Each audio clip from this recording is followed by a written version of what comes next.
você abrir a janela nessa época do ano, entrar os bichinhos tudo na luz? É um problemão, né, gente? E aí aquela história. Hoje tá mais fresquinho aqui em São Paulo. Graças a Deus. Mas normalmente, essa época do ano, começa o calor. Aí você abre a janela, enche a sua casa de siriri. Fecha a janela, morre de calor. Morre de calor, a gente fica sem opção, Nossa né, Gabi? Senhora, ai, ai, difícil. ai. Vamos tentar resolver essa questão. Eu acho que todo mundo passa por isso, seja casa ou apartamento. Só se for apartamento bem alto, que eu acho que eles nem conseguem chegar. Acho, né? Chega. Chega, Lúcia! Chega. Eles dão um jeito. Chega. Lá quem tá no 20, lá, Vai. tem siriri e tudo. Vai, é só Bichinho ter leve, luz. ele sobe. Ah, meu pai É só amado. ter luz. Seja bem-vinda, Lúcia Schuller. Obrigada. A Lúcia tá aqui. Ela que sempre ajuda a gente a tentar resolver essas pragas urbanas, que se fosse bom chamava praga, né? Toda razão. Não é? Então, o que a gente pode fazer? Porque o meu medo maior, imagino que é o medo de muita gente, principalmente na minha casa, eu tenho muita madeira. Pessoas que têm armários, pessoas que têm móveis, muitas vezes a estrutura da casa é feita de madeira, forro, piso.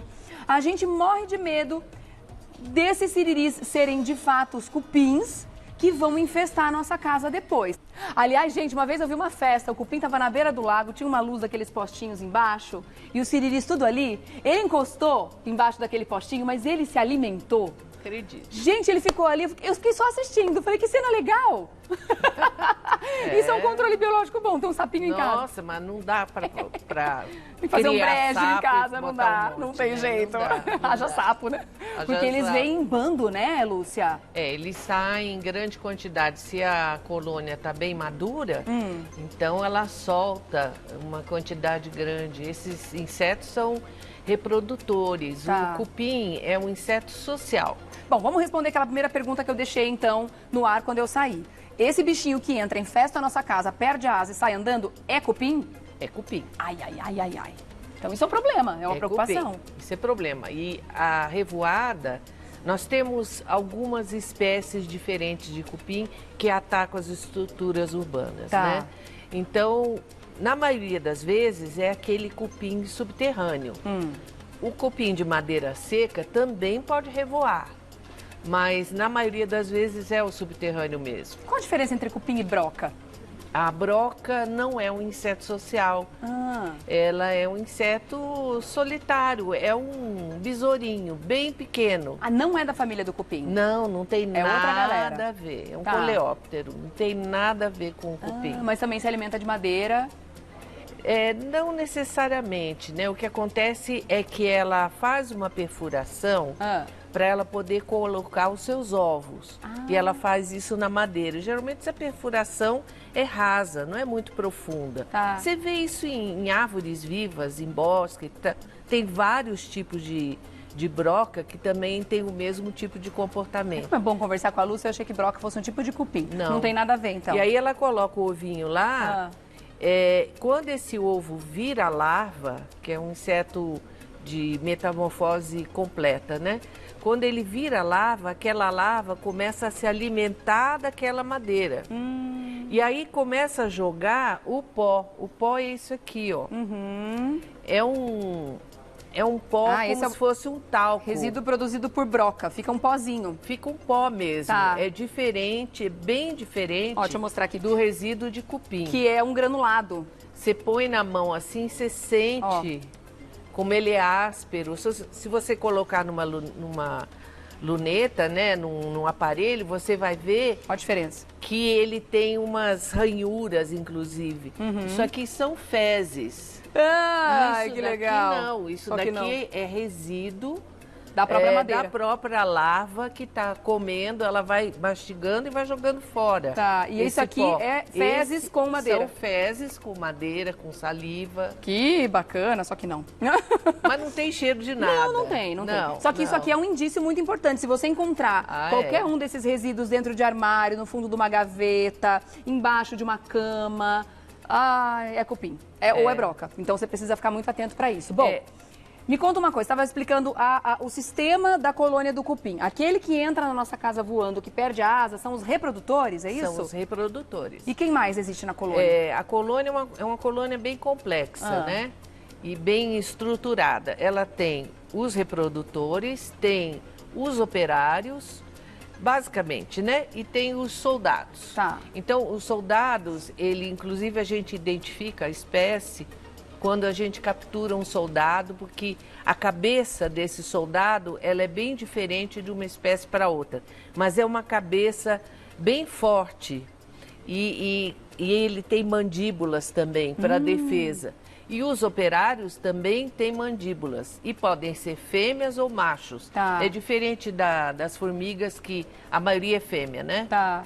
Entre os cupins não, pode ser fêmea ou macho. E aí eles conseguem evoluir em ninhos para ninhos menores, porque essa espécie de inseto, ele faz um ninho muito grande, né? Como é isso que a gente está vendo nas imagens. Aquele ninho grandão de terra que a gente vê normalmente nos terrenos, nos pastos, essa é a espécie do siriri que entra na nossa casa ou não? Não. Isso é outra espécie? Não, esse é outro bicho. Ah. Ele consome celulose, muito provavelmente consome pasto ou raiz de pasto, né? Mas ele não faz danos nas estruturas urbanas. Muito poucas espécies conseguiram se adaptar à estrutura urbana. Muito poucas. Então aqueles são exclusivos de área rural, de terrenos e não atacam a nossa casa. Não são esses que entram voando, mas são cupins. São cupins, mas o cupim tem uma tarefa na natureza muito importante, porque ele é um consumidor primário.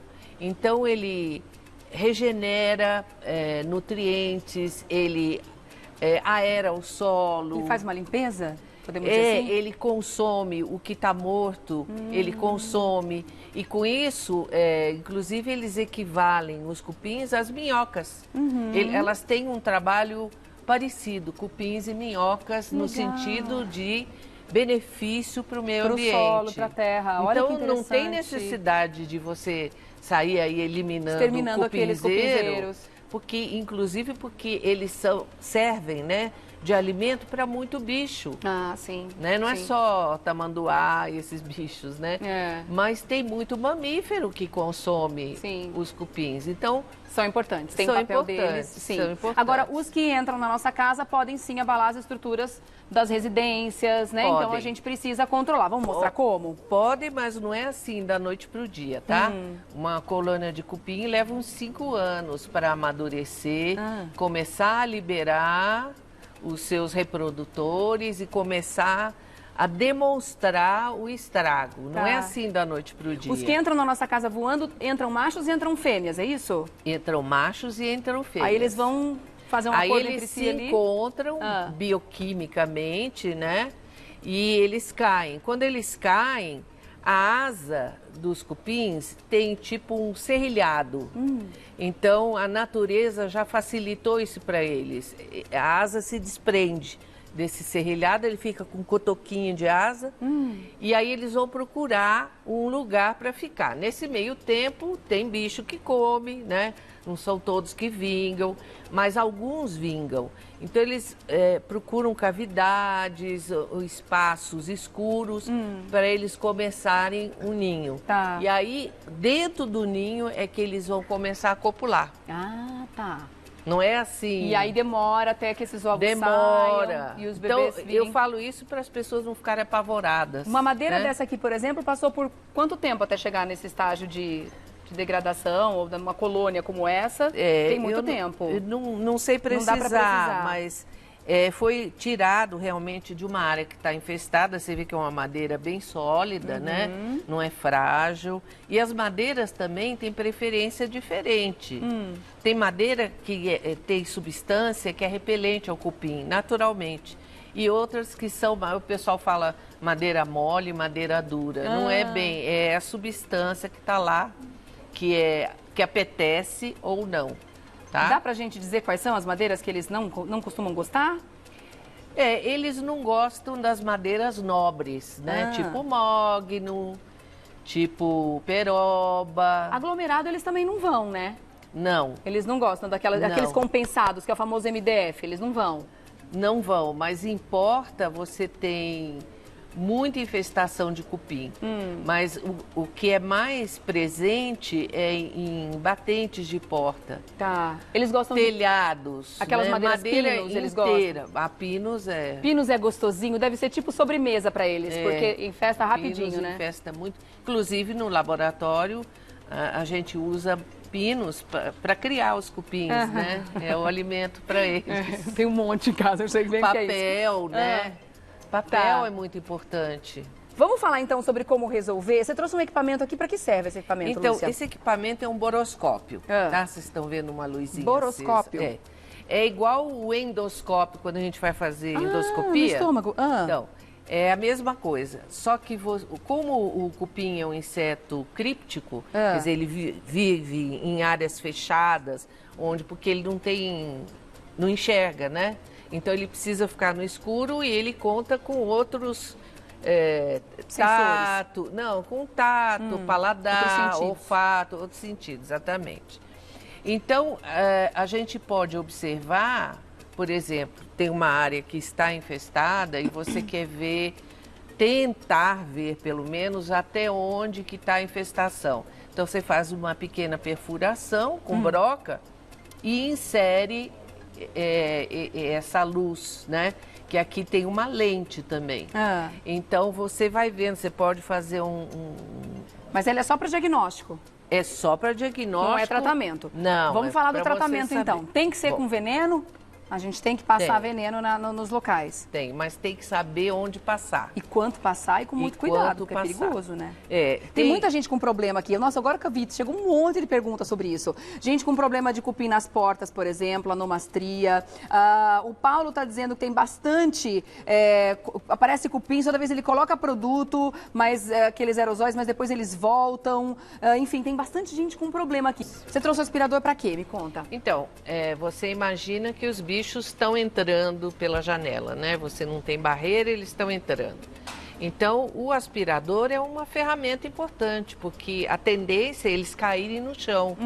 E você não deve deixar nenhum bicho ali no chão. Tem que remover, porque ele pode achar um buraquinho e entrar dentro da sua casa. Então, os que entraram, você precisa eliminar, não tem jeito. Precisa tirar. E o aspirador é o mais prático, né? Funciona bem. Raquete, vai à vontade. Não, raquete não. Raquete não. O ideal é realmente o aspirador. Quem tem ar-condicionado, ligar o ar-condicionado no máximo, porque existe um clima específico, sabe, para o cupim revoar. Então ele tem que ter uma umidade entre 70% e 80%. E o ar-condicionado resseca o ar, né? Tira a umidade. Tem que ter uma temperatura 25 a 28 graus. Então, você vê que são condições e outras condições que a gente não sabe ainda. País tropical, né? Me conta uma coisa, a peroba é uma madeira nobre? É nobre, mas mesmo assim, a gente tem relato aqui de gente que teve problema na peroba. Pode acontecer. Então não é porque a madeira é nobre que é garantia de não ter, né? É mais difícil. Tá. Apagar a luz é uma boa, deixa eu ver o nome dela aqui. É uma boa, claro. Carline, tá claro. Aqui com a gente. Apagar a luz e usar o aspirador. Tá, apagar a luz e eles vão embora, né? Quando você apaga a luz, eles vão procurar outra fonte de luz. Eles vão procurar outra luz. Tá. Né? A Marcinha está dizendo que mora no 24º andar e eles chegando mesmo. Precisa ver se tem ninho no prédio. Porque se tiver ninho no prédio, tem 2 lugares nobres que eles costumam ficar. Na garagem, que está muito relacionado com o solo, né? E na cobertura, onde tem as caixas d'água. Você pode ver que o rompimento de vestígios costuma acontecer nas colunas onde passa água, onde tem água.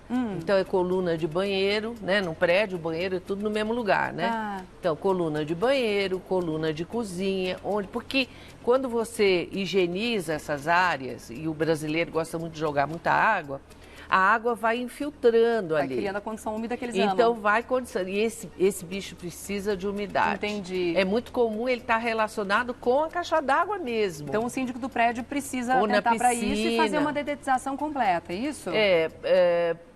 Aí já a gente entra num outro esquema, porque precisa verificar se há vestígios. O vestígio do cupim de solo, cupim subterrâneo, é um vestígio interessante. Ele trabalha um tempo escondido. Depois ele começa a aparecer e ele faz uns túneis. Aqui não dá para ver muito bem. Olha, aqui tem um pedacinho de túnel. Ah, ele faz com a própria massa? Com a própria massa, o próprio com pozinho. fezes. Olha esse pedacinho aqui, ó. Vendo essa curva? Ó. Com solo, né? Com fezes, saliva. Então isso aqui é vestígio de cupim subterrâneo. Eles fazem uns túneis grandes. Tá. Então, se você tem esse problema em casa de encontrar túneis, não revolva. Ah, tá. Porque se você vai chamar alguém para tratar aquilo, isso ajuda a localizar a fonte. Porque se você não matar o ninho, você vai ter problema sempre. O resto da vida. Tem que ir na fonte, né? E nem sempre se consegue chegar no ninho, né? Gente, é uma praga mesmo. A gente precisa combater com seriedade, não só com paliativos, né? Tentar dar um jeito de chegar na fonte do problema. Porque, ó, analista de redes sociais, meu apartamento foi invadido por ele. Saímos por 2 horas, quando voltamos, tinha virado um mar, foi desesperador. Quer dizer, tem vários relatos aqui de gente que tá com esse problema. Então, apaga as luzes, aspira tudo e vamos ver onde é que está essa fonte para tentar resolver essa questão de uma vez por todas. Lúcia Schuller, obrigada mais uma vez pela sua presença, minha linda. A Lúcia, que é bióloga e mestre em saúde pública, está sempre aqui dando dicas que são imprescindíveis para a gente ter uma vida. Acho importante, claro, né? sem dúvida nenhuma. Volta, tá? Porque a gente precisa sempre de você aqui. Quando vocês chamarem, eu tô aqui. O e-mail é lucia@sopragas.com.br. lucia@sopragas.com.br. Um ótimo dia para você, minha linda. Até a próxima, viu?